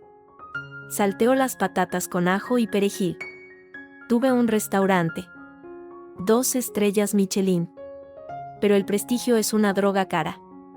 Los préstamos. Los inversores. Las deudas. Un día, me desperté y ya no era dueño de nada. Ni del restaurante, ni de mi nombre, ni de mi vida. Colocó la lubina en la sartén, la piel crujiendo al contacto con el aceite caliente. Perdí todo. Familia incluida. Y un día, me encontré en un banco, en la plaza de Tirso de Molina, comiendo sardinas de lata. Y pensé, esto es lo único real que me queda. El sabor. El hambre. La sencillez. Sirvió el pescado y las patatas en 2 platos. Un plato sencillo. Pero el aroma era celestial. Probad, dijo. Carmen y yo tomamos un bocado. La lubina estaba perfecta. Húmeda, jugosa, con la piel crujiente y salada. Las patatas, doradas y fragantes. Era, sin duda, la mejor comida que había probado en mi vida. Dios mío, susurró Carmen. Alfonso sonrió, una sonrisa triste y sabia. El talento no se pierde. Solo se esconde. Se limpió las manos en el delantal. Ustedes tienen un problema de dinero. Yo tengo conocimiento. Y tiempo. Hagamos un trato. Yo trabajo para ustedes. De chef. Sin sueldo, solo comida y un rincón donde dormir en la trastienda. A cambio, les enseño. Les ayudo a levantar este lugar. Para que valga algo. Lo suficiente como para pagar deudas. O defenderse de ellas. ¿Por qué? Pregunté, todavía con el sabor a mar en la boca. ¿Por qué ayudarnos? Porque esa noche, en el banco, compartiste tu cangrejo real con un viejo sucio. Y no fue por lástima. Fue porque, en ese momento, éramos iguales. Dos personas que habían tocado fondo. Y la gente que toca fondo juntos, o se ahoga, o aprende a nadar. Su mirada era intensa. Yo he estado ahogándome demasiado tiempo. El timbre de la puerta principal sonó. Un repique seco, oficial. A través del cristal, vi a Luis, con su traje caro y su maletín de cuero. Y a su lado, a Rodrigo Méndez, el abogado del banco. Este último llevaba una carpeta gruesa. Parece que la cena se interrumpe, dijo Alfonso, con calma. ¿Quieren que me vaya? No, dije, poniéndome de pie. Quédese. Esto también es parte de la guerra. Dejé que Luis y Rodrigo entraran. Luis miró a Alfonso con desprecio, luego a los platos de comida en la mesa. ¡Qué pintoresco!, murmuró. ¿Qué quieren, Luis?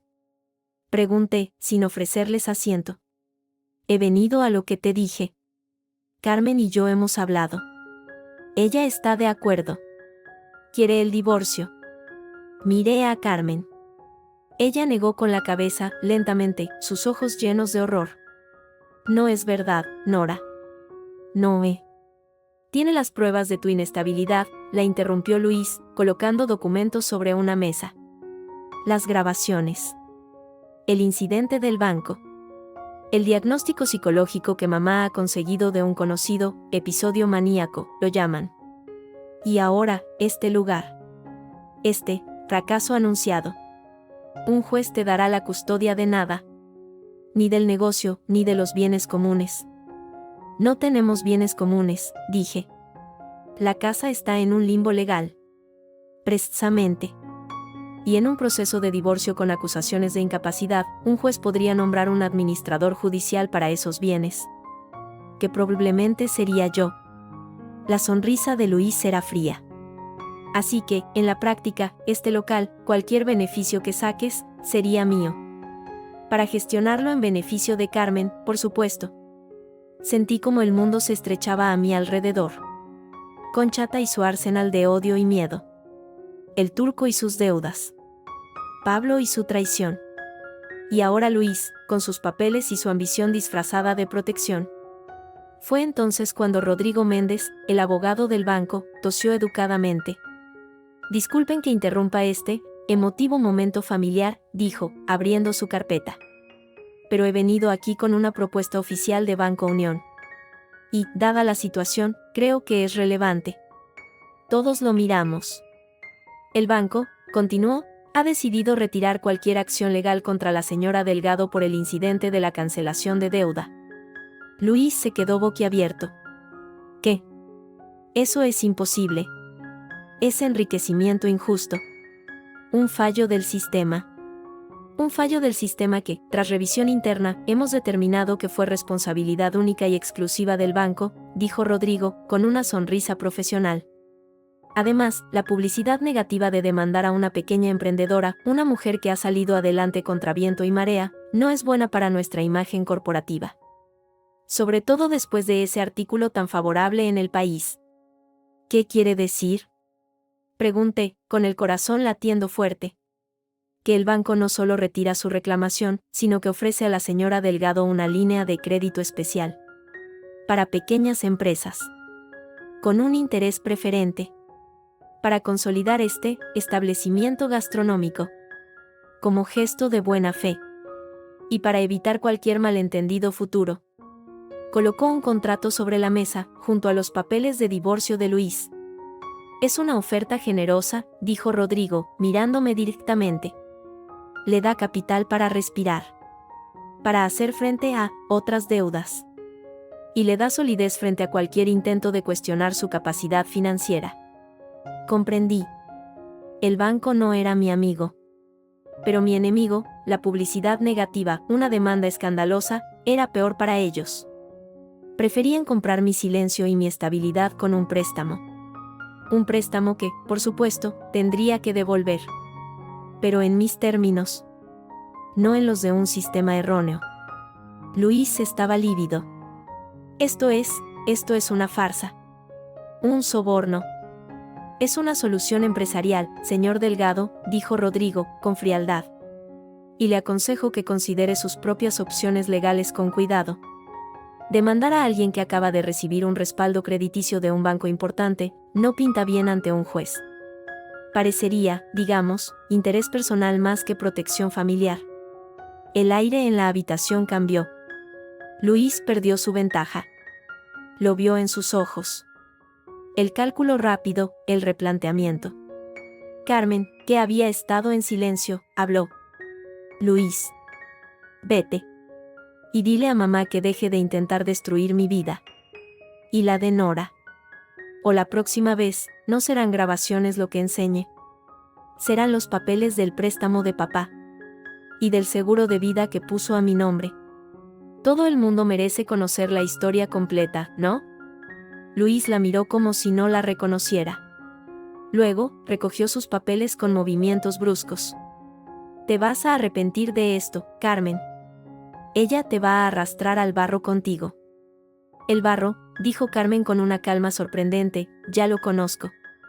Lo he estado pisando desde que papá murió. Y mamá nos lo ha estado tirando a la cara todos los días, disfrazado de consejo. Prefiero el barro de mi elección al mármol de la hipocresía. Luis se fue, golpeando la puerta. Rodrigo Méndez me entregó una tarjeta. El contrato está listo cuando quiera. Piénselo. Es una oportunidad. Cuando también él se hubo ido, Alfonso, que había observado todo en silencio desde un rincón de la cocina, soltó una risa baja y seca. Bueno. Esto ha sido más entretenido que la televisión. Se acercó a la lubina que se estaba enfriando. Ahora, ¿se comen esto o les preparo algo nuevo? Porque en la guerra, como en la cocina, lo importante es no dejar que se enfríe la oportunidad. Carmen y yo nos miramos. Y por primera vez en semanas, las dos sonreímos. No era una sonrisa de victoria. Era la sonrisa de quienes, al borde del abismo, acaban de encontrar una cuerda. Floja, deshilachada, pero una cuerda al fin. Sí, Alfonso, dije, sentándome de nuevo. Sírvame un plato. Tenemos que hablar de menús.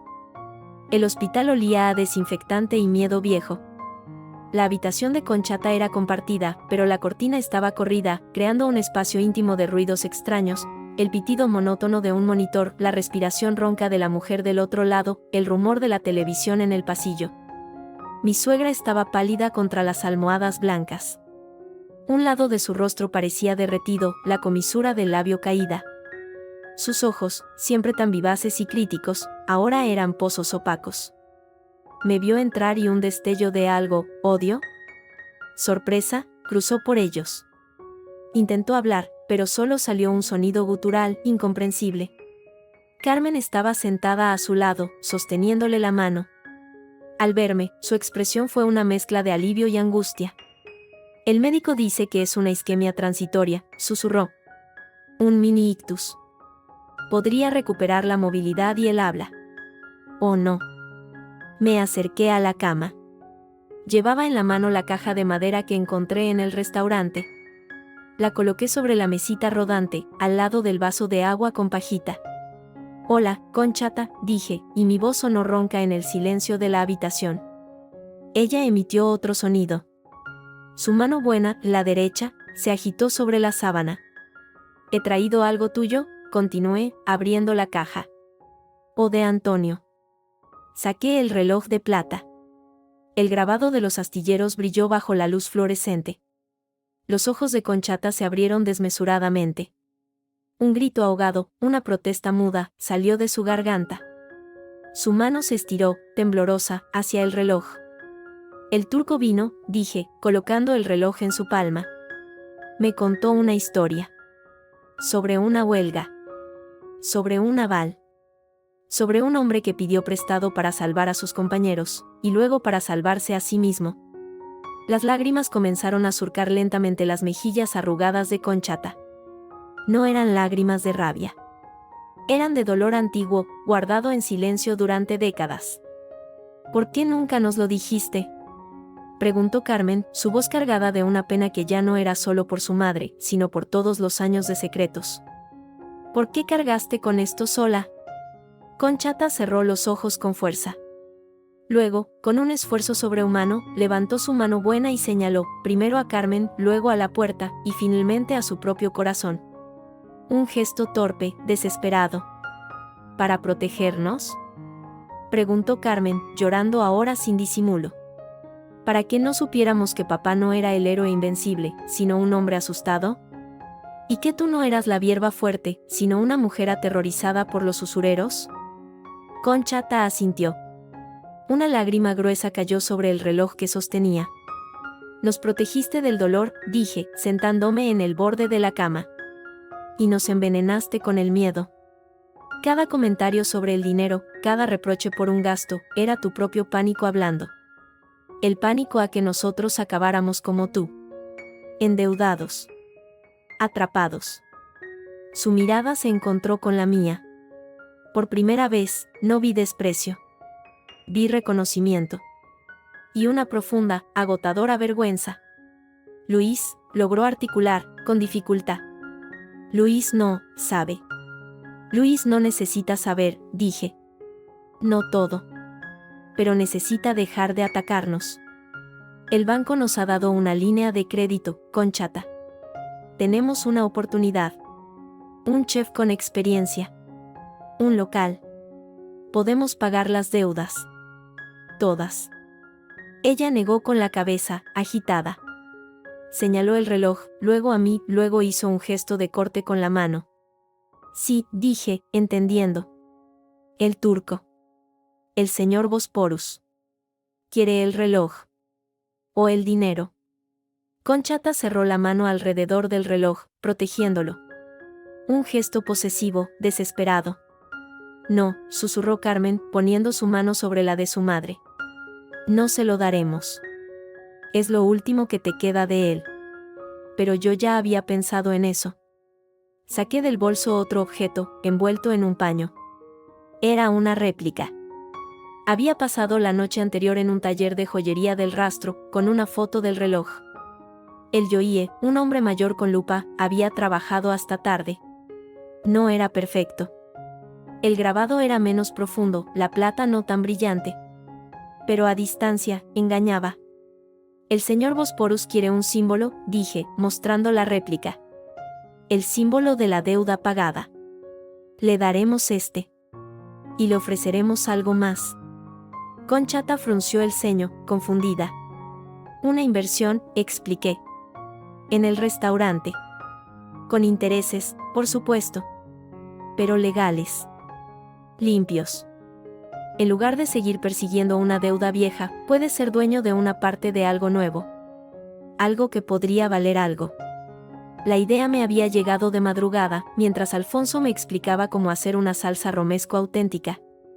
En la cocina y en los negocios, Nora, me había dicho, a veces hay que sustituir un ingrediente caro por uno más barato, pero darle más sabor con especias. El cliente se queda con la sensación, no con el detalle. El cliente. El señor Bosporus. Un prestamista que valoraba las historias de honor. ¿Y qué mayor honor que convertir una deuda de miedo en una inversión de futuro? Conchata me miró largamente. Luego, con su mano buena, tocó mi brazo. Un gesto leve, apenas un roce. pero en 15 años de ser su nuera, era el primer contacto que no era un empujón, un gesto de desprecio o una palmada condescendiente. Era un puente. Asintió. Una lenta inclinación de cabeza. Carmen sollozó, apoyando la frente en la cama. Voy a llamar a Luis, dijo, levantándose. Para decirle que se detenga. Para decirle que mamá está bien. Y que nosotros también. Salió de la habitación, llevándose consigo el peso de años de lealtades divididas. Me quedé sola con Conchata. El silencio era ahora menos incómodo. Lo del cangrejo, dije, de repente. En el cumpleaños de Carmen. No fue un capricho. Fue un grito. Un grito para decir que, a pesar de todo, de las deudas, del trabajo, de tu desprecio, aún podía darle algo hermoso. Algo que no fuera práctico. Algo que fuera solo gozo. Ella cerró los ojos. Una lágrima más se deslizó.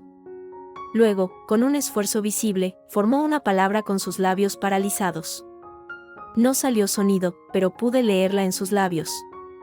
Perdón. No dije, te perdono. No podía. No todavía. Pero asentí. Y fue suficiente. El turco aceptó la reunión en un café de la Latina, lejos del restaurante. Llegó con 2 hombres más jóvenes, de aspecto serio. Yo fui sola. Puse la réplica del reloj sobre la mesa. El original es de la familia, dije, sin preámbulos. No se vende. Pero esto es una copia exacta. El valor sentimental para ustedes es el mismo, simboliza el fin de la deuda. El turco tomó la copia, la examinó. Un experto vería la diferencia. Pero él no era experto en plata. Era experto en intenciones. Es una mierda de copia, dijo, sin embargo, dejándola sobre la mesa. Mi jefe no se va a contentar con esto. Su jefe, continué, es un hombre de negocios. Le ofrezco un negocio mejor. Saqué una carpeta con los papeles de la línea de crédito del banco y un borrador de plan de negocio que Alfonso y yo habíamos garabateado. Una participación del 20% en El Sabor del Mar. Con los beneficios proyectados, en 3 años habrá recuperado la deuda de Conchata con intereses. Y tendrá un activo limpio, legal, que puede vender o mantener. El turco miró los papeles. Luego a mí. ¿Por qué haría eso? Podrías simplemente tomar el restaurante. Ustedes están endeudadas hasta el cuello, con problemas de sanidad, sin chef. Tenemos chef, dije, y sonreí. Alfonso Martínez. Quizá el nombre no le diga nada. Pero si busca, Martínez, 2 estrellas Michelin, Nueva York, 2004, quizá cambie de opinión. Los ojos del turco se estrecharon. Hizo una seña a uno de sus hombres, que comenzó a teclear en su móvil. 1 minuto después, el hombre asintió, mostrándole la pantalla. El turco soltó una carcajada seca. Carajo. El viejo loco de la plaza. Es él. Me miró con nuevo respeto. ¿Cómo lo convenció? Le di de comer, dije, sencillamente. Él reflexionó, dando vueltas a la copia del reloj en sus manos. Mi jefe, el señor Bosporus, empezó en los astilleros también. Con Antonio. Por eso la deuda nunca fue solo negocio. Era una promesa. Una promesa rota. Suspiró. Le presentaré la oferta. Pero no prometo nada. No le pido que prometa, dije. Le pido que vea una oportunidad. Como la vio cuando prestó dinero a los huelguistas. No por caridad. Porque sabía que eran hombres de palabra. Yo también lo soy. Me miró largo rato. Luego, asintió. Volveré a contactarla. De vuelta al restaurante, el olor a ajo, azafrán y marisco fresco me golpeó como una bendición. Alfonso estaba en la cocina, con un delantal limpio y una concentración feroz. Carmen lo ayudaba, picando pimientos con un cuchillo que parecía demasiado grande para sus manos. ¿Y? Preguntó Alfonso, sin levantar la vista de una salsa que estaba emulsificando. Veremos, dije. Pero ha escuchado. Bien. Ahora, deja de hacer negocios y aprende a cocinar. Esta salsa no se hace sola. Me puse un delantal. Alfonso me colocó delante de una tabla de cortar con un cangrejo real ya cocido y enfriado. Hoy, ensalada de cangrejo. Estilo de Cadaqués. Pero con nuestro toque. Su voz era la de un profesor severo. Primero, extraer la carne. Limpia, sin fragmentos de caparazón. Las patas, aquí. El cuerpo, por aquí. Los cartílagos, a la basura. La yema de los huevos, si los tiene, se reserva.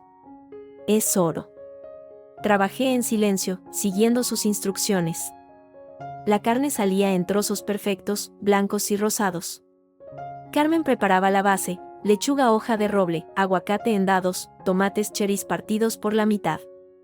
La salsa, continuó Alfonso, es lo que marca la diferencia. Mayonesa casera. Aceite de oliva suave, huevo a temperatura ambiente, un chorrito de vinagre de Jerez. Y luego, el toque, un poco de brandy, pimentón de la Vera, y la yema de huevo del cangrejo, tamizada. Da cremosidad y un sabor a mar profundo. Lo vi trabajar. Sus manos, viejas y con manchas, se movían con una precisión hipnótica. Emulsionaba la salsa, probaba, ajustaba. No era cocinar. Era alquimia. ¿Por qué lo hace?, pregunté de repente, mientras removía la salsa bajo su supervisión. ¿Por qué ayudarnos? Alfonso dejó la cuchara de madera. Hace años, en Nueva York, perdí mi restaurante por una deuda. Con un banco, no con un prestamista. Pero la sensación es la misma. Te quitan lo que amas y te dicen que es solo negocio.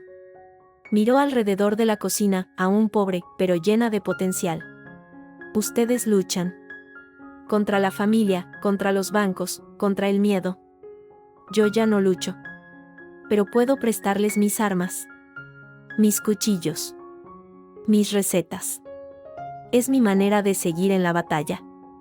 Carmen, que había estado escuchando, habló. Mi madre tuvo un mini ictus. Está en el hospital. Alfonso asintió, como si ya lo supiera. El miedo es un veneno lento. A veces, el cuerpo tiene que expulsarlo a golpes. Me miró. ¿Le llevaste la ensalada? ¿Qué? La ensalada de cangrejo. Para ella. Es simbólico. Empezó con un cangrejo. Que termine con uno. Pero esta vez, compartido. No como un lujo, sino como medicina. La idea era tan absurda y tan profunda que no pude evitar sonreír. Preparamos una porción especial, la colocamos en un tupper limpio. Alfonso le puso una ramita de perejil fresco encima. El perejil es para la sangre, dijo, con solemnidad. O eso decía mi abuela.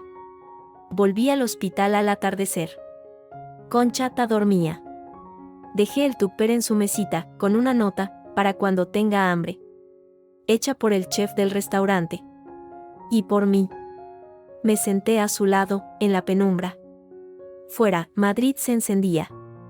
El tráfico, las luces, la vida que seguía. Aquí dentro, el tiempo era diferente.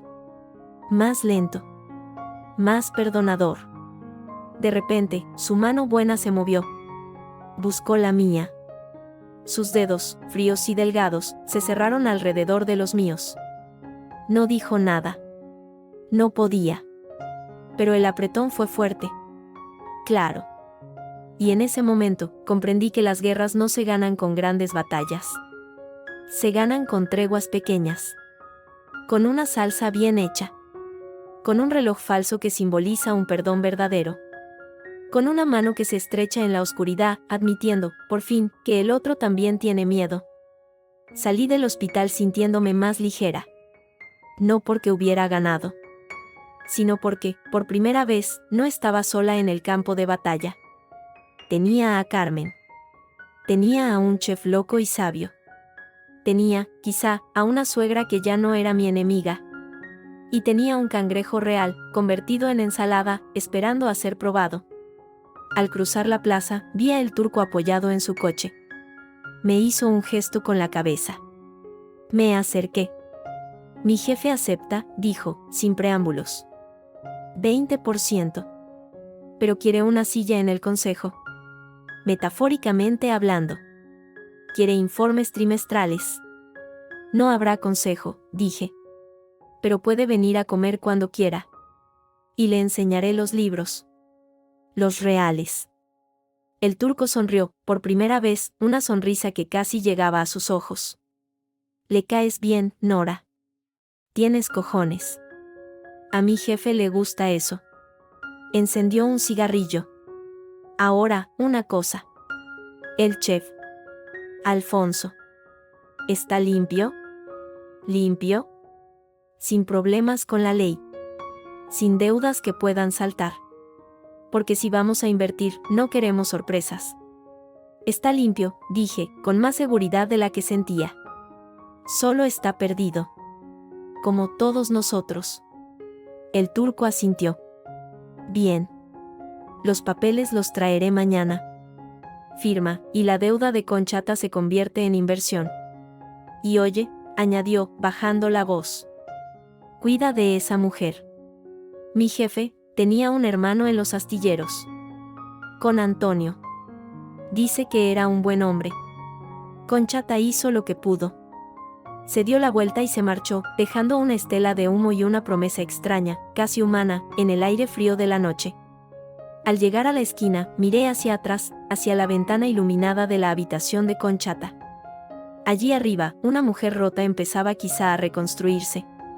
Y aquí abajo, yo hacía lo mismo. Con un cuchillo en una mano, un contrato en la otra, y el sabor a mar y a azafrán, por fin, esperándome en casa. La mañana del 3 de febrero olía a azafrán, limón recién cortado y nervios. El sueño del cangrejo real abría sus puertas al mediodía.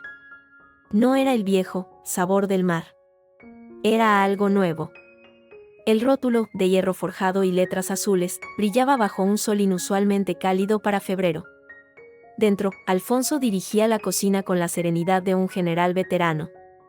Carmen coordinaba a los dos camareros nuevos, estudiantes de hostelería que miraban todo con ojos ansiosos. Yo revisaba las mesas por última vez. Los manteles, sencillos de lino azul marino. Los cubiertos, pesados. En cada centro, un pequeño cuenco con sal gorda y un limón.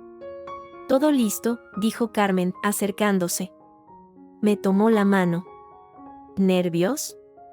Como si fuera a enfrentarme a un ejército. Lo eres. Solo que el ejército viene a comer. Sonreí. Fuera, una furgoneta se detuvo. Era el reparto de pescado. Gambas de Huelva, langostinos de Sanlúcar, pulpo de Mugardos. Y, en una caja aparte, envuelto en hielo, el primer cangrejo real del día. No era un capricho. Era el plato estrella. Cangrejo real a la parrilla con emulsión de azafrán y cítricos. Precio, lo que costaba medio día de mi antigua nómina. Alfonso asintió al verlo. Bonito ejemplar. Hoy todo tiene que ser perfecto. A las 12:30 llegó el primer cliente. Un matrimonio mayor, atraído por el artículo del periódico. Luego, un grupo de oficinistas.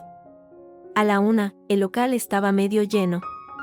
Los sonidos eran nuevos, el tintineo de copas, risas ahogadas, el chisporroteo de la plancha. Mi corazón latía al ritmo de los pedidos.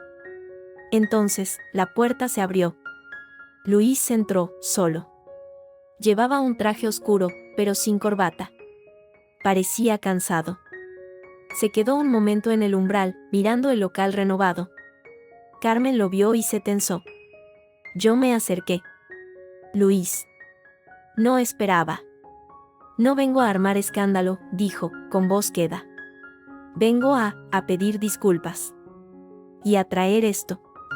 Sacó un sobre cerrado. Es la retirada formal de la demanda de divorcio y de la solicitud de incapacidad. Todo archivado. Mamá ha sido muy clara. Ya no cuenta con mi apoyo en ese empeño. Tomé el sobre. Pesaba poco, pero era como si me quitaran una losa de los hombros. ¿Cómo está? Mejor. La han trasladado a rehabilitación. Habla un poco. Lo suficiente para dejarme claro que había estado equivocado. Hizo una pausa, incómodo. También me dijo que tú le llevaste una ensalada. ¿De cangrejo? Sí.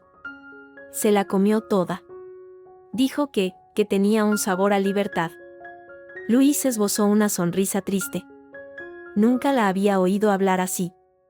¿Quieres quedarte a comer?, pregunté, y la oferta salió natural, sin rencor.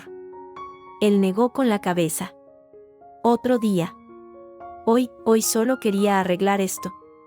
Y desearles suerte. De verdad. Se dio la vuelta y salió. Carmen se acercó, mirándome el sobre. ¿Se acabó? ¿De verdad? Parece que sí. A las 2, llegó Rodrigo Méndez, el abogado del banco. Venía con una mujer elegante, su jefa, según dijo. Se sentaron en una mesa del rincón. Pidieron el menú de degustación. Es una revisión de campo, susurró Alfonso desde la cocina. El banco quiere ver a qué ha invertido su dinero. No les falles. No les fallamos. El menú salió perfecto, un gazpacho de remolacha con langostino, el pulpo a la gallega, la merluza en salsa verde, y finalmente, el cangrejo real. Lo presentamos abierto, con su caparazón brillante, la carne humeante, la emulsión dorada goteando sobre el plato. Rodrigo y su jefa comieron en silencio, intercambiando comentarios en voz baja.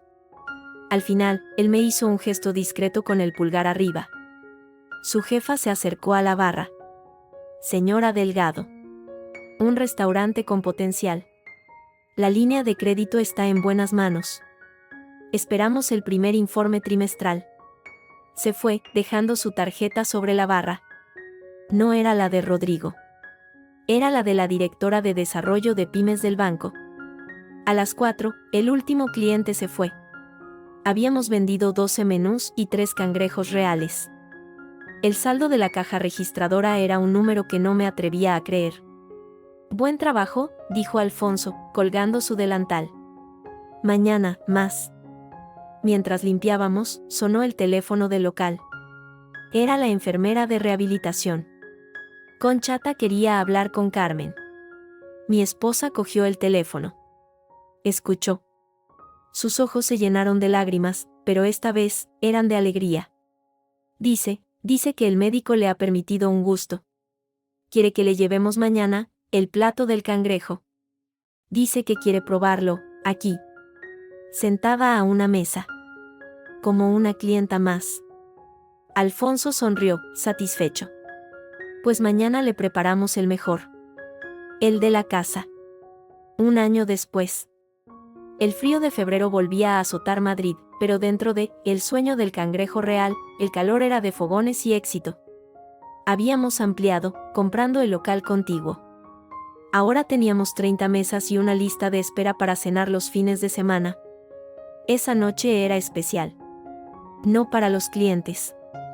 Para nosotros. En la cocina, Alfonso supervisaba a 4 cocineros. Carmen gestionaba la sala con mano firme y una sonrisa que ya no era forzada.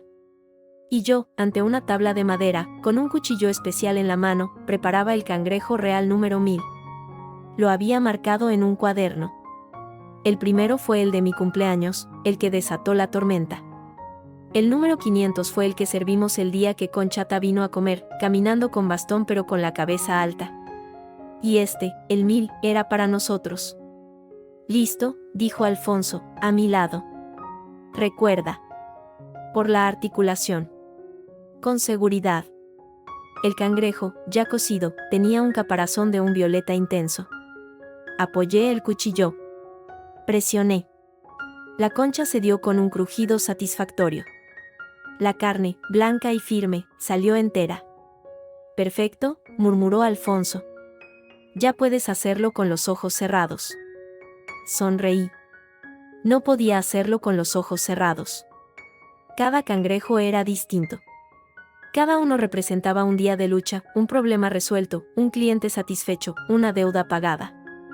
Desde la sala, llegó el sonido de una copa siendo golpeada con una cuchara.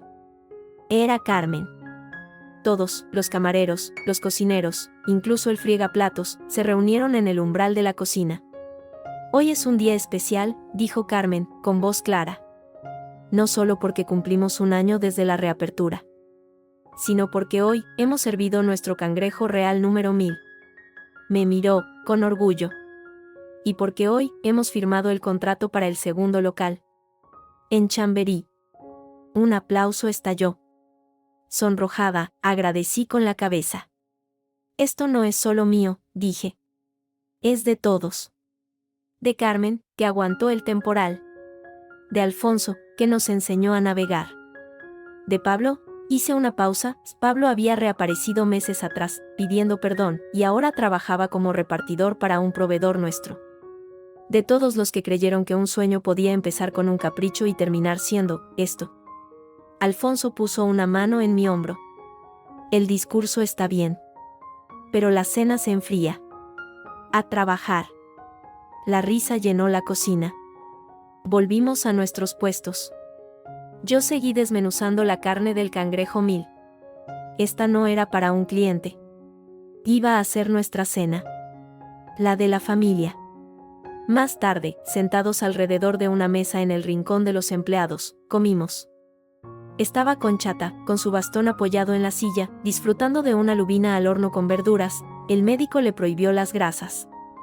Estaba Luis, que venía una vez al mes, solo para comer y hablar de cosas mundanas con su hermana. Incluso estaba el turco, en una mesa aparte, celebrando un negocio con un par de socios. Nos saludó con un gesto de cabeza. Entre bocado y bocado, Carmen me pasó un papel. Es del banco. La nueva política de préstamos para emprendedores. La han bautizado como Programa de Oportunidad. Rodrigo Méndez dice que se inspiró en nuestro caso. En los errores que, a veces, llevan a algo bueno. Leí el papel. Hablaba de segundas oportunidades. De evaluar más allá de los números. De creer en las personas. ¿Sabes qué es lo más irónico? Dije, doblando el folleto. Que si no hubiera sido por aquel error del sistema, por aquel riesgo alto, falso, aún estaría pagando la hipoteca. Y nunca habría tenido el valor de hacer esto. El destino a veces es un pirata, dijo Alfonso, tomando un sorbo de vino blanco. Te roba lo que crees importante para darte lo que realmente necesitas. Conchata asintió, con dificultad pero con convicción. Verdad, logró decir, y la palabra, aunque aún torpe, sonó fuerte y clara. Al final de la noche, cuando todos se habían ido y solo quedábamos Carmen y yo limpiando, me acerqué al acuario que teníamos junto a la entrada. Dentro, un solo cangrejo real, pequeño, vivía. No era para comer. Era un recordatorio. Carmen se acercó por detrás y me abrazó. ¿En qué piensas? En que hace 2 años, un cangrejo me arruinó la vida. O eso pensé. ¿Y ahora? Y ahora, dije, volviéndome para besarla. Ahora me ha dado una nueva. Y es mucho más sabrosa. Fuera, en la calle Embajadores, un letrero azul brillaba en la noche, el sueño del cangrejo real. Y debajo, en letras más pequeñas, una frase que había insistido en poner, donde los caprichos se convierten en destino. No éramos ricas. Aún teníamos deudas, pero eran nuestras, elegidas, controladas. Teníamos problemas, pero los afrontábamos juntas. Y teníamos, sobre todo, el sabor de nuestra propia libertad. Salada, un poco amarga a veces, pero inconfundiblemente nuestra. Y al cerrar la puerta con llave esa noche, supe que, por primera vez en mi vida, no estaba huyendo de nada. Estaba, simplemente, yendo a casa. Con el olor a mar en los dedos, el sabor del éxito en los labios, y el calor de mi mujer agarrando mi mano. Había empezado con un cangrejo. Y terminaba con un sueño hecho realidad. O, quizá, solo estaba empezando de nuevo.